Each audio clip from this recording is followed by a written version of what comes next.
Auris English এডুকেশনের আরো একটি আলোচনায় আমি সবাইকে স্বাগত জানাচ্ছি। আজ আমি আলোচনা করব ক্লাস 11 অর্থাৎ একাদশ শ্রেণীর সেকেন্ড সেমিস্টারের ইংলিশ বিষয়ের লাস্ট মিনিট সাজেশন অর্থাৎ সম্ভাব্য প্রশ্নাবলী। তবে মূল আলোচনায় প্রবেশ করার আগে আমি কতগুলো গুরুত্বপূর্ণ বিষয় বলে রাখি, কারণ ফার্স্ট সেমিস্টারের তুলনায় সেকেন্ড সেমিস্টারের প্যাটার্নটা অনেকটা অন্যরকম। তোমরা জানো এই পরীক্ষা হবে 2 ঘন্টার জন্য এবং এতে পূর্ণমান অর্থাৎ ফুল মার্কস হচ্ছে 40। ইংরেজি পরীক্ষা এবং পরীক্ষা শুরু হবে তোমাদের 3 তারিখ থেকে, 3রা মার্চ থেকে। ইংরেজি পরীক্ষা হবে 5-3-2025 অর্থাৎ বুধবার বুধবার বেলা 3টে থেকে। এবার স্কুল ভেদে সেটা টাইমিং পরিবর্তন একটু আধটু হতেও পারে, কিন্তু মোটামুটি বুধবার 5-3-2025 বেলা 3টে থেকে 5টা পর্যন্ত, অর্থাৎ দুপুর 3টে থেকে বিকেল 5টা পর্যন্ত তোমাদের ইংরেজি বিষয়ের পরীক্ষা হবে। এবারে এই 40 নম্বর যেটা বললাম সেটা কিভাবে ভাগ থাকবে তোমরা এখানে দেখে নিতে পারো। এই জায়গাটা তোমরা ভিডিওটাকে পজ করে দেখে নিতে পারো। যাদের পক্ষে বিষয়টা বোঝা একটু কঠিন হচ্ছে তাদের জন্য আমি সহজ করে বলে দিই। তোমাদেরকে 3টে ব্রড প্রশ্ন অর্থাৎ বড় প্রশ্নের উত্তর লিখতে হবে। একটা প্রোজ থেকে 6 নম্বরের প্রশ্ন, একটা পোয়েট্রি থেকে অর্থাৎ কবিতা থেকে 6 নম্বরের প্রশ্ন, এবং একটা র্যাপিড রিডার থেকে অর্থাৎ যে 3টে গল্প তোমরা পড়েছো, ঘোস্টলি wife, the man who wants to be perfect, এরকম নামে যে 3টে গল্প পড়েছো সেখান থেকে মোট একটা প্রশ্নের উত্তর করতে হবে 5 নম্বরের জন্য। অর্থাৎ ব্রড কোশ্চেন 3টে করতে হবে, মোট 17 নম্বর। এসএ কিউ অর্থাৎ 2 মার্কস কোশ্চেন তোমাদের প্রোজ থেকে 2টো করতে হবে এবং পোয়েট্রি থেকে 2টো করতে হবে, অর্থাৎ মোট 4টে এসএ কিউর উত্তর করতে হবে। মোট মোট নাম্বার থাকবে 8, 4 দুগুণে 8। গ্রামারের থেকে তোমাদের 5 নাম্বার থাকবে। কোশ্চেন করতে হবে মোট 7টা, অর্থাৎ একটা 2 নম্বরের প্রশ্ন থাকবে, ওটা এরর কারেকশন এবং ডুয়াল ডাইরেক্টেড এর মধ্যে একটা থাকবে, এবং 6টা কোশ্চেন থাকবে হাফ নম্বর করে। এটা ড্যাশ পূরণ, ফিল ইন দ্য ব্ল্যাঙ্কস এর বিভিন্ন রকমের ভাবে থাকবে। মোট 5 নম্বর, তাহলে 3 আর 2 5 হলো 30, এবং রাইটিং স্কিল থাকবে 10 নম্বর। এই রাইটিং স্কিলটা আবার দুভাগে বিভক্ত। যদি কেউ প্যারাগ্রাফ লেখে সেটা 10 নম্বরের, কেউ যদি প্যারাগ্রাফ না লেখে তাকে 2টো লিখতে হবে। একটা হচ্ছে ফর্মাল লেটার এবং রিপোর্টিং অ্যান ইভেন্ট। হয় তোমাদের লিখতে হবে প্যাসেজ, প্যারাগ্রাফ। যদি কেউ প্যারাগ্রাফ না লেখে তাহলে তাকে 2টো করতে হবে, একটার বদলে 2টো করতে হবে। একটাতে 10, একটা 10 থাকবে, আর যেটা ফর্মাল লেটার এবং ইভেন্ট রিপোর্টিং সেক্ষেত্রে থাকবে 5 দুগুণে 10, অর্থাৎ এভাবে মোট 10 নম্বর 40 নম্বরে তোমাদের প্রশ্ন উত্তর করতে হবে। বুঝতেই পারছো খুব লেন্দি হবে বিষয়টা। ফলে তোমরা যদি কোশ্চেন কমন পেয়ে যাও তাহলে অবশ্যই প্রশ্নটা উত্তর করতে সহজ হবে এবং তোমরা সহজেই ভালো মার্কস স্কোর করতে পারবে। তো এই বিষয়টাকে যদি তোমরা মাথায় রাখতে পারো, তোমাদের কিভাবে আমি যেভাবে বুঝিয়ে দিলাম, তাহলে তোমরা অবশ্যই পরীক্ষায় ভালো পাবে। এবং আমার এই সাজেশন যেগুলো আলোচনা করছি সেগুলো অবশ্যই ভালো করে দেখে যাও, তাহলে তোমরা দেখবে পরীক্ষার হলে প্রায় সমস্ত প্রশ্নই কমন পাচ্ছ। তাহলে এসো এখন আলোচনাটা শুরু করি। আলোচনা শুরু করছি 6 মার্কস কোশ্চেন অর্থাৎ ব্রড কোশ্চেনের সম্ভাব্য ব্রড কোশ্চেন গুলো আলোচনার মধ্য দিয়ে। দেখে নাও কোন কোন সম্ভাব্য ব্রড কোশ্চেন গুলো গুরুত্বপূর্ণ। 6 মার্কস কোশ্চেনে আমি প্রথমে আলোচনা করছি কবিতা থেকে। তোমরা জানো তোমাদের 2টো কবিতা আছে। সিলেবাস অনুযায়ী 2টো কবিতা থেকে 3টে প্রশ্ন আসবে 6 মার্কসের। ওই 3টে প্রশ্নের মধ্যে একটা করতে হবে, অর্থাৎ এখানে যেটা লেখা আছে 1 আউট অফ 3। তো প্রথমে আমি মাই লাস্ট ডাচেস এই কবিতাটা থেকে সম্ভাব্য 6 নম্বরের প্রশ্নগুলো আলোচনা করে দিচ্ছি। প্রথম প্রশ্ন, consider my last duchess as a dramatic monologue. এটা খুব গুরুত্বপূর্ণ প্রশ্ন এবং এই প্রশ্নটা বেশিরভাগ স্কুলে আসার সম্ভাবনাটাই বেশি, সব থেকে বেশি। তৃতীয় প্রশ্ন, character of the Duke or duchess. ওই ডিউক অফ ফেরারা অথবা ডাচেসের চরিত্রটাও একটা গুরুত্বপূর্ণ প্রশ্ন মাই লাস্ট ডাচেসের ক্ষেত্রে। তৃতীয়, নোটিস নেপচুন দো, এখানে একেবারে লাস্টের লাইন, তোমাদের কবিতার একেবারে লাস্টের লাইন যেটা, এই অংশটা থেকে প্রশ্ন আসতে পারে, how is power syndrome conveyed through this lines in the poem. How is power syndrome conveyed through this lines in the poem. তাহলে এই প্রশ্নটা এবার এইরকম ভাবে থাকতে পারে যে how is power syndrome conveyed in the last lines of the poem my last duchess. ভালোভাবে এই প্রশ্নটাকে করে যাবে। এই 3টে প্রশ্ন করলে আশা করছি তোমাদের মাই লাস্ট ডাচেস অর্থাৎ কবিতা থেকে আর কোনো প্রশ্ন করার দরকার নেই। কিন্তু কেউ যদি চাও যে স্টিল আই রাইজ এটা থেকে প্রশ্ন করব, তাহলে তোমরা যে প্রশ্নগুলো করবে সেটা প্রথমটা হচ্ছে comment on the title of the poem. এটা একটা খুব গুরুত্বপূর্ণ প্রশ্ন, comment on the title of the poem still I rise এর। দ্বিতীয় প্রশ্ন analyse the various images in the poem still I rise. এখানে ভেরিয়াস যে ইমেজ আছে, যেমন ইমেজ অফ ডাস্ট আছে, ইমেজ অফ তারপর এয়ার আছে, সান, মুন, এই সমস্ত যে বিষয়গুলো এগুলো সম্পর্কে তোমাদের আলোচনা করতে হবে। এই দুটো ছাড়া এই দুটো প্রশ্ন যদি করে যাও তাহলে স্টিল আই রাইজ থেকেও আর কোনো প্রশ্ন করার দরকার নেই। আমার মতে মাই লাস্ট ডাচেসের ড্রামাটিক মনোলগটাই সবচেয়ে গুরুত্বপূর্ণ প্রশ্ন, কিন্তু কেউ যদি আরো অন্য করতে চাও তাহলে এইগুলো প্রশ্নগুলো অবশ্যই দেখে গেলেই হবে। দ্বিতীয়, প্রোজ থেকে এই একই ব্যাপার, 1 আউট অফ 3। তোমাদের জানো 4টে প্রোজ আছে, তার মধ্যে যে কোনো 3টে প্রোজ থেকে 3টে প্রশ্ন থাকবে এবং তার মধ্যে একটা প্রশ্নের উত্তর করতে হবে। এটা 6 মার্কসের। প্রথমে দ্য গার্ডেন পার্টি থেকে আমি আলোচনা করছি। Discuss the various themes এক্সিবিটেড in the garden party. যে বিভিন্ন থিম, গার্ডেন পার্টি গল্পের বিভিন্ন থিম গুলোকে তোমাদের আলোচনা করতে হবে। গার্ডেন পার্টি একটু টাফ হবে। দ্বিতীয়, explore the symbolism of the Sheridans families garden in the story. অর্থাৎ সেরিটান পরিবারের গার্ডেন এই গল্পে কিরকম সিম্বল সেটা তোমাদের আলোচনা করতে হবে। তৃতীয়, sketch the character of Laura. Lawler চরিত্র বর্ণনা করতে হবে। এবং চতুর্থ, what is the theme of the story the garden party. The garden party গল্পের থিম কি, মূল ভাব কি। How does the form of a short story help to convey the theme. ছোট গল্পের ফরম্যাট যেটা, সেটা কিভাবে এই থিমটাকে, এই মূল ভাবটাকে ব্যক্ত করতে সাহায্য করেছে। এই গার্ডেন পার্টি একটু কঠিন হবে, গার্ডেন পার্টি একটু কঠিন আলোচনার দিক থেকে, মানে প্রশ্ন অ্যাটেম্পের দিক থেকে। অফ স্টাডিজ, এরপর establish beacon as a renaissance thinker from your observation of studies. এটা একেবারে পার্টিকুলার প্রশ্ন, এই প্রশ্নটার উত্তর করে গেলে আসতে পারে, এই অফ স্টাডিজ থেকে প্রশ্ন আসতে পারে। দ্বিতীয়, what is the use of studies according to beacon. Studies, পড়াশোনার বিভিন্ন ব্যবহার সম্পর্কে বেকন যে কথাগুলো বলেছেন সেগুলো সম্পর্কে তোমাদের আলোচনা করতে হতে পারে। এছাড়া comment on the style of the essay of studies, অথবা অফ স্টাডিজ এই প্রবন্ধটার স্টাইল কিরকম। এছাড়া how according to Bacon should different books be read in different ways. কিভাবে বেকনের মতে বিভিন্ন বই বিভিন্ন ভাবে পড়া উচিত। এই প্রশ্নগুলো তোমরা অফ স্টাডিজ থেকে দেখে যেতে পারো যারা চাইছো অফ স্টাডিজ থেকে আমরা প্রশ্ন অ্যাটেম্প করব। তোমরা বুঝতে পারছো যে কোনো একটা প্রোজকে ভালোভাবে করলেই, প্রশ্নের উত্তর ভালোভাবে অ্যাটেম্প করলেই হয়ে যাবে, যেহেতু একটা প্রশ্ন উত্তর করতে হবে। এরপর নোবেল লেকচার থেকে why did Mother Teresa say that poor people are great people. এই প্রশ্নটা খুব কমন প্রশ্ন এবং অনেকবার এসছে। এই তোমাদের এই নোবেল লেকচারটা তো পুরোনো সিলেবাসেও ছিল, তো এটা এই প্রশ্নটা অনেকবার এসছে। দ্বিতীয়, why does Mother Teresa believe that it is not enough for us to say I love God but I do not love my neighbour. কেন মাদার টেরেসা বিশ্বাস করেন যে এইটা বলাটা যথেষ্ট নয় যে আমি ভগবানকে ভালোবাসি কিন্তু আমি আমার প্রতিবেশীকে ভালোবাসি না। গল্পটা তোমরা যদি মাদার টেরেসার নোবেল লেকচারটা পুরোটা পড়ে দেখে মনে রাখতে পারো তাহলে এই উত্তরটা করা যাবে। এরপর আমাদের যে শেষ গল্প আছে প্রোজে, জিমি ভ্যালেন্টাইন ও হেনরি লেখা, সেখান থেকে সম্ভাব্য প্রশ্ন comment on the ending of the story, অর্থাৎ এই গল্পের শেষটা সম্পর্কে। দ্বিতীয়, mister Ralph D Spencer the phoenix, এটা তোমাদের the phoenix that arose from Jimmy Valentine's ashes, page 42 তে, তোমাদের পাঠ্য বইয়ের পেজ 42 তে তোমরা এই লাইনটা পাবে। এখান থেকে প্রশ্নটা হতে পারে who is Ralph dispenser, what is Phoenix, why has the comparison been made. Ralph dispenser K, Phoenix কি এবং কেন ফিনিক্সের সাথে র্যালফ ডিসপেন্সারের তুলনা করা হয়েছে। অথবা এই প্রশ্নটাই অন্যভাবে থাকতে পারে, how does O Henry establish a contrast between Jimmy Valentine and Ralph D Spencer. কিভাবে র্যালফ ডিসপেন্সারের সাথে জিমি ভ্যালেন্টাইনের একটা কন্ট্রাস্ট, বৈপরীত্য তুলনা করেছেন, তিনি কিভাবে একটা বৈপরীত্য প্রতিষ্ঠা করেছেন।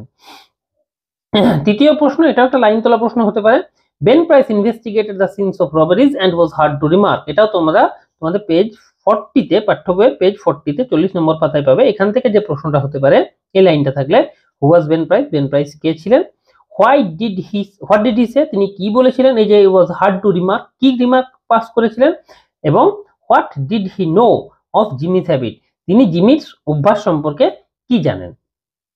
কি জানেন মানে এই সমস্তগুলো তোমাদের দেখতে হবে। এগুলো যে এই চারটের মধ্যে যেটা তোমাদের পছন্দ হয় সেখান থেকে আমি যে সাজেশনগুলো দিয়েছি সেগুলো করে গেলে অবশ্যই তোমরা কমন পাবে।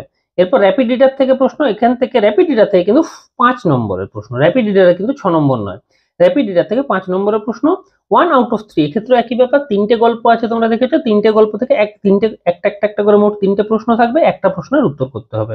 প্রথম প্রশ্ন হতে পারে এরকম, what was the problem of the Brahmin, ব্রাহ্মণের কি সমস্যা ছিল। How did the neat hard king solve the problem of the Brahmin, কিভাবে খেলার রাজা বা রাখাল রাজা এই ব্রাহ্মণের সমস্যার সমাধান করেছিল। এই প্রশ্নটা খুব গুরুত্বপূর্ণ, বেশিরভাগ স্কুলে এই প্রশ্নটা আসতে পারে। যে কোনো একটা গল্প থেকে প্রশ্ন, তোমার এই গল্পগুলো সহজ, যে কোনো একটা গল্প যদি ভালো করে পড়ে যাও তাহলে উত্তর করতে কোনো অসুবিধা হবে না। এছাড়া দ্বিতীয় যে প্রশ্নটা দ্বিতীয় গল্প থেকে হতে পারে, হাউ ডিড দ্য ব্রাহ্মণ and his family get release from the শাকচুন্নি ইন এ ঘোস্টলি ওয়াইফ। এখানে ওয়াইফস হয়ে গেছে আমার প্রিন্টিং টাইপ করতে গিয়ে। তো ঘোস্টলি ওয়াইফস গল্পে কিভাবে ব্রাহ্মণ এবং তার পরিবার শাকচুন্নির হাত থেকে মুক্তি পেয়েছিল সেটা তোমাদের বর্ণনা করতে হবে। এই প্রশ্নটা অন্যভাবে থাকতে পারে, under what circumstance did the brahmin get his wife back from the clutches of the shakchunni, কিরকম পরিস্থিতিতে ব্রাহ্মণ তার স্ত্রীকে শাকচুন্নির হাত থেকে ফেরত পেয়েছিলেন। এখান থেকে এবার প্রশ্ন থাকতে পারে যে why was the ojha called, মানে এই সমস্ত রিলেটেড। এই গল্পটা খুব ছোট গল্প, 2 পাতার গল্প মাত্র, এই গল্পটা তোমরা উত্তর করতে পারো। এছাড়া তৃতীয় প্রশ্ন, how did the mendicant play his role both to both the princess, কিভাবে ওই সন্ন্যাসী দুজন রাজপুত্রের ক্ষেত্রে তার ভূমিকা পালন করেছিলেন। How did the young brother save the এল্ডার one, কিভাবে ছোট রাজপুত্র বড় রাজপুত্রকে রক্ষা করেছিল। এই যে তিনটে প্রশ্ন বললাম, এগুলো তোমরা যদি দেখে যাও, বা সত্যি কথা বলতে যে ব্রড কোশ্চেনের জন্য আমি তোমাদের যে যে বললাম স্টোরি থেকে, অর্থাৎ প্রোজ থেকে, পোয়েম থেকে এবং র্যাপিড রিডার থেকে, তাহলে অবশ্যই তোমরা তিনটে প্রশ্ন কমন পাবে। এবার তোমাদেরকে বেছে নিতে হবে তোমরা কোন কবিতাটা থেকে প্রশ্ন করবে বা কোন প্রোজটা থেকে তোমরা প্রশ্ন করবে। যে কবিতাটা থেকে করবে তার সমস্ত কোশ্চেন করে যাও, যে গদ্যটা করবে তার সমস্ত কোশ্চেন করে যাও, এবং বা এই যে আমি র্যাপিড রিডার থেকে তিনটে করছি, যে কোনো একটা গল্প ভালোভাবে পড়ে যাও, তাহলে দেখবে তোমরা সমস্তটাই কমন পাচ্ছ।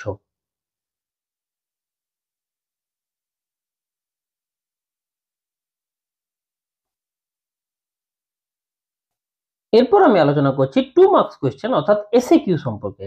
এসএ কিউ, সম্ভাব্য এসএ কিউ গুলো কি হতে পারে এখন সেগুলো দেখে নাও। 2 মার্কস কোশ্চেনে আমি প্রথমে প্রোজ থেকে অর্থাৎ প্রোজ গদ্যাংশ আলোচনা করব। তোমরা জানো তোমাদের দুটো এসএ কিউ অ্যানসার করতে হবে প্রোজ থেকে, অর্থাৎ গদ্যাংশ থেকে মোট দুটো এসএ কিউ অ্যানসার করতে হবে। দ্য গার্ডেন পার্টি থেকে সম্ভাব্য যেগুলো হতে পারে এটা আমি আলোচনা করছি।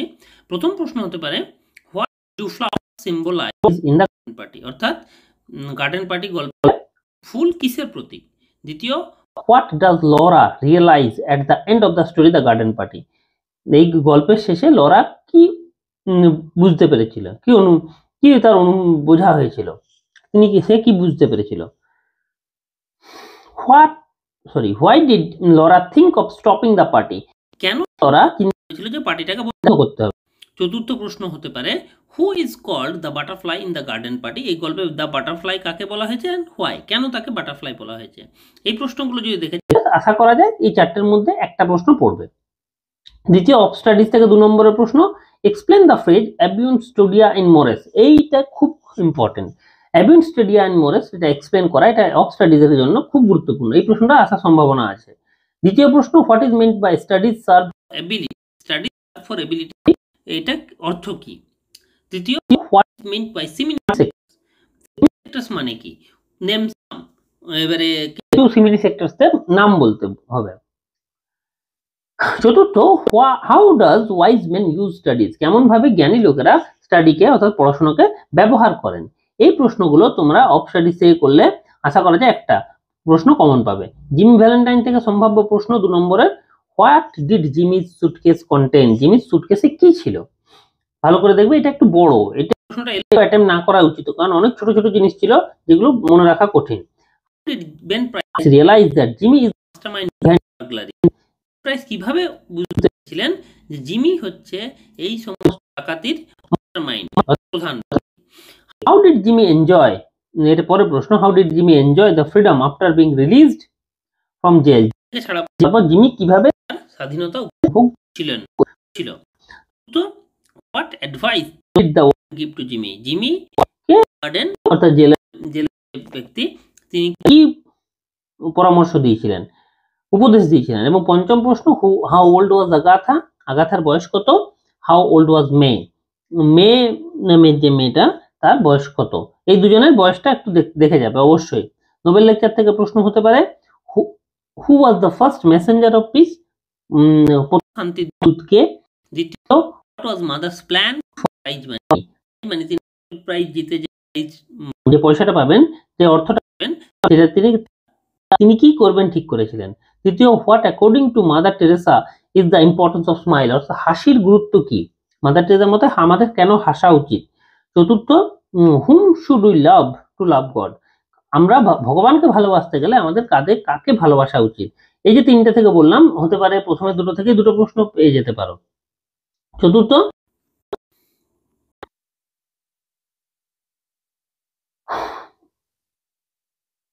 মাই লাস্ট ডাচেস থেকে আমি কবিতা থেকে বলছি এবার, who is Fra Pandolf, Fra Pandolf কে, what does Fra signify, Fra শব্দের অর্থ কি। দ্বিতীয়, how did the duchess respond to the white mule in her afternoon ride, তিনি যে আফটারনুন রাইডে বিকেল বেলাটা সান্ধ্য ভ্রমণে তিনি যে সাদা খচ্চরের উপর চড়তেন, তাতে তার রেসপন্ড কি ছিল, তিনি কিরকম প্রতিক্রিয়া দিতেন। তৃতীয় প্রশ্ন, this dew I gave command and all smile stop together, what character of the duke is revealed here, এই লাইনের মাধ্যমে এই যে আমরা পড়লাম এখানে ডিউকের কি চরিত্র প্রকাশিত হয়েছে। Why did the duke point out the statue of Neptune, কেন ডিউক স্ট্যাচুর দিকে, মূর্তির দিকে পয়েন্ট আউট করেছিলেন। স্টিল আই রাইজ থেকে, who is you addressed in the poem, who is I, এখানে ইউ বলতে কাদের বলা হয়েছে এবং আই আমি বলতে কাকে বোঝানো হয়েছে, এটা খুব গুরুত্বপূর্ণ প্রশ্ন স্টিল আই রাইজ থেকে।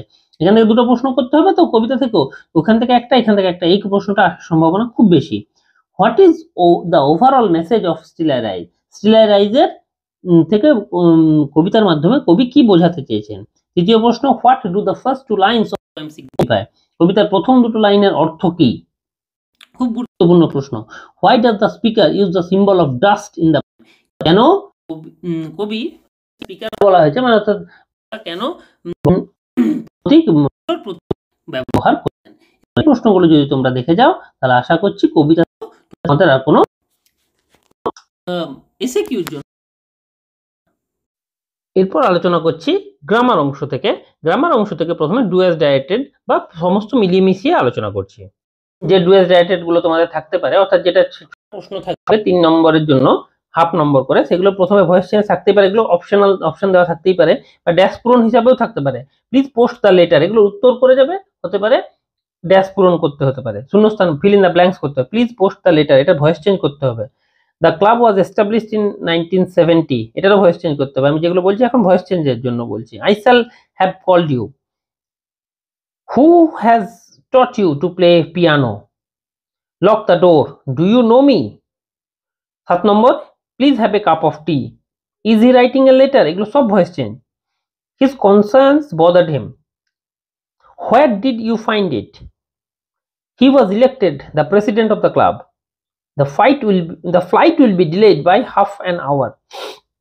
এগুলো যদি ভয়েস চেঞ্জ গুলো দেখে যাও, এগুলোর মধ্যে হয়তো পেয়ে যেতে পারো, বা এই ধরনের জিনিসগুলো তো অবশ্যই পাবে। Change narration, climb up little boy said the tree।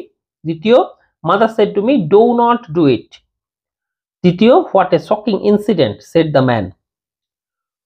we don't know answered the children, he has gone away। এটা narration change। The crowd said long live the president, এটা খুব গুরুত্বপূর্ণ। hooray, India has won today's match, cried the boy। I said to him, may you be happy। she said to me, did you call me yesterday? She said to me, I was deeply surprised at your behavior। The teacher said to the students, the earth is round। Mother said to me, will you please stop using mobile phone।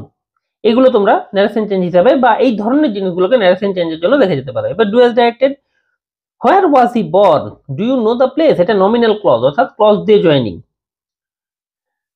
the Indian soldiers fought fiercely, এখানে use the noun of the underlined word, এখানে fought শব্দটা noun form ব্যবহার করে বাক্যটাকে আবার লিখতে হবে।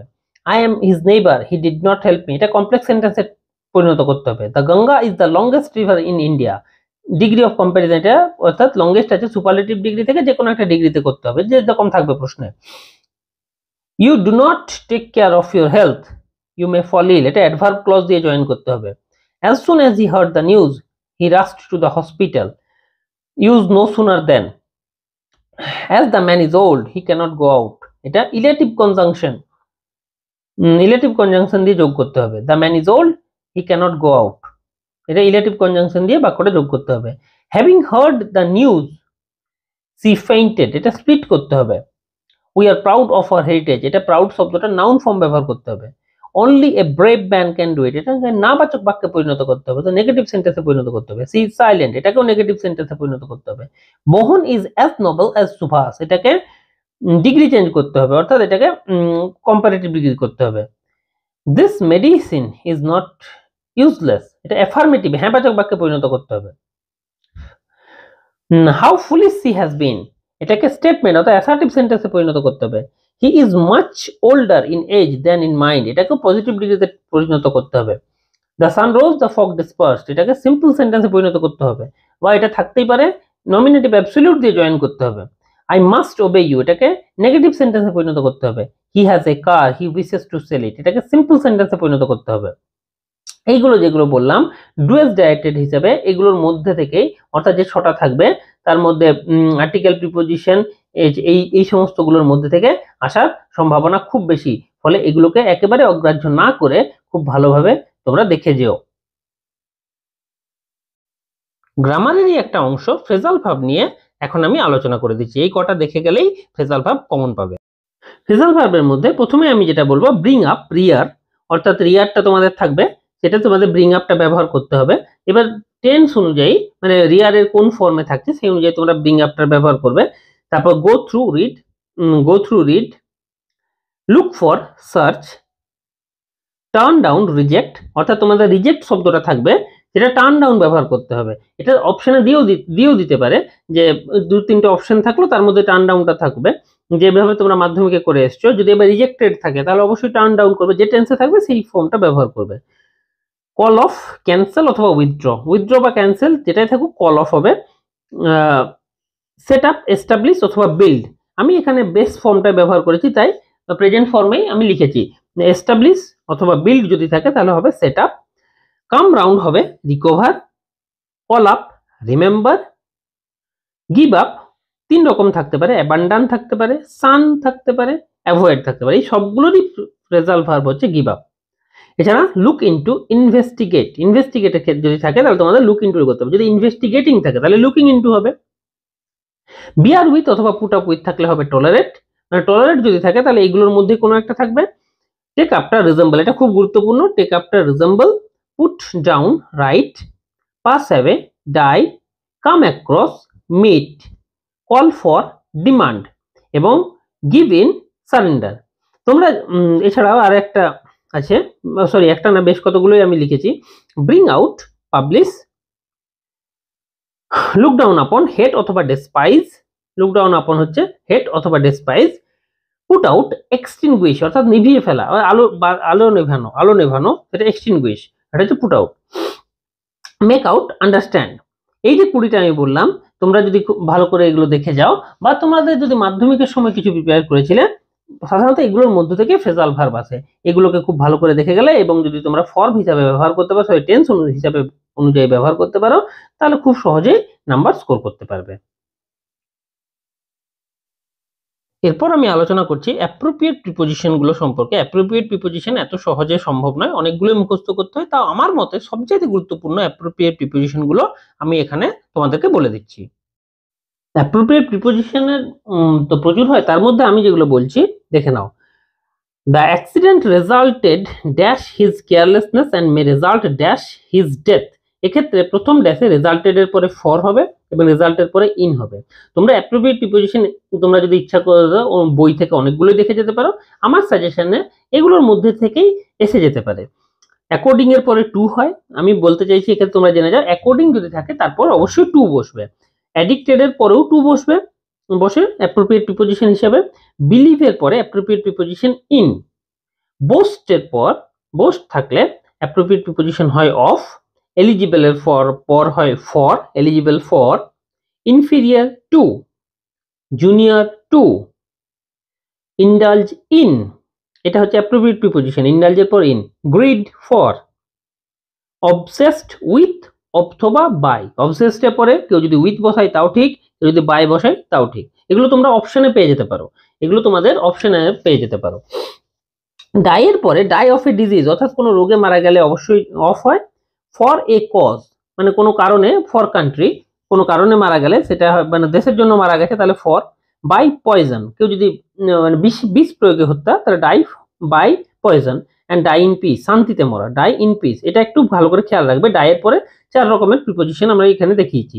অবজেক্টের পর টু হয়, কম্পেয়ার এর পরে উইথ, সিমিলার থিংস যদি হয় তাহলে উইথ, এবং যদি ডিসিমিলার থিংস হয় তাহলে টু। অর্থাৎ সিমিলার থিং মানে মানুষের সঙ্গে মানুষের তুলনা করলে উইথ, এবার যদি মানুষের সঙ্গে কোনো যদি অবজেক্টের তুলনা করে, ধরুন মানুষের সঙ্গে কোনো সূর্যের তুলনা করলো, তাহলে ডিসিমিলার থিং, সেক্ষেত্রে অবজেক্ট, সরি টু। তাহলে এইগুলো আমি গুটি কয়েক বলেছি, তোমরা চাইলে অনেকগুলোই দেখে যেতে পারো, কিন্তু মোটামুটি এগুলোর মধ্যে থেকেই তোমাদের যেহেতু একটা থাকবে এবং অবশ্যই অপশন দেওয়া থাকবে, তো এগুলো তোমরা দেখে যেতে পারো। সবশেষে রাইটিং স্কিল, এই রাইটিং স্কিল অত্যন্ত গুরুত্বপূর্ণ, কারণ এতে মোট 10 নম্বর থাকে, অর্থাৎ প্রশ্নের 25% রাইটিং স্কিলেই থাকে। তাই এটা যদি তোমরা কমন পাও, এগুলোর মধ্যেই কমন পাবে, তাহলে খুব ভালো নম্বর অবশ্যই সিকিউর করতে পারবে। প্যারাগ্রাফ থাকলে, রাইটিং স্কিলে তোমরা জানো হয় তোমাদের প্যারাগ্রাফ করতে হবে, যদি প্যারাগ্রাফ থাকে তাহলে এইগুলো দেখে গেলেই আশা করা যায় হয়ে যাবে। ইওর ফেভারিট বুক, অথবা সিজন, অথবা সাবজেক্ট, অথবা থাকতে পারে a book you have recently read. সবগুলো একই হবে, ইওর ফেভারিট বুক বা a book you have recently read, your favourite season, অথবা ইওর ফেভারিট সাবজেক্ট। দ্বিতীয়, ইওর হবি অথবা your aim in life, your hobby অথবা ইওর এম ইন লাইফ, এগুলো ভালো করে দেখে যাবে। তৃতীয় হতে পারে ভ্যালু অফ স্পোর্টস, অর্থাৎ শিক্ষার অঙ্গ হিসেবে খেলাধুলা। স্টুডেন্ট অ্যান্ড ডিসিপ্লিন, এটা একটু কঠিন, স্টুডেন্ট অ্যান্ড ডিসিপ্লিন একটু কঠিন। Benefits of early rising or morning walk, benefits of early rising or morning walk, এটা যোগা হিসেবেও থাকতে পারে, বেনিফিটস অফ যোগা বিভিন্ন রকম থাকতে পারে, বা benefits of early morning exercises, অনেক কিছু ভাবেই থাকতে পারে, সবগুলোর মোটামুটি কম বেশি একই রকম উত্তর হবে। The person you admire most বা ইওর ফেভারিট পার্সন, এক্ষেত্রে কোনো ফেভারিট টিচারও হতে পারে। ডিউটিজ অফ এ স্টুডেন্ট, এছাড়া travelling as a part of education, visit to a place of historic interest, the most memorable day in your life, এছাড়া evil effects of social media. এইগুলো যদি তোমরা দেখে যাও, এই বিষয়গুলো যদি তোমরা দেখে যাও, তাহলে আশা করা যায় প্যারাগ্রাফটাই তোমরা কমন পেয়ে যেতে পারো। প্যারাগ্রাফটা বেশিরভাগ স্কুলে এইগুলোর মধ্যে থেকেই আসবে। ফর্মাল লেটারের মধ্যে, অর্থাৎ যেটা যারা প্যারাগ্রাফ করবে না তাদের যে দুটো অপশন করতে হবে 5-5, ফর্মাল লেটারের মধ্যে টু দ্য এডিটরের ক্ষেত্রে থাকতে পারে price rise of essential commodity, দৈনন্দিন জিনিসের মূল্য বৃদ্ধি।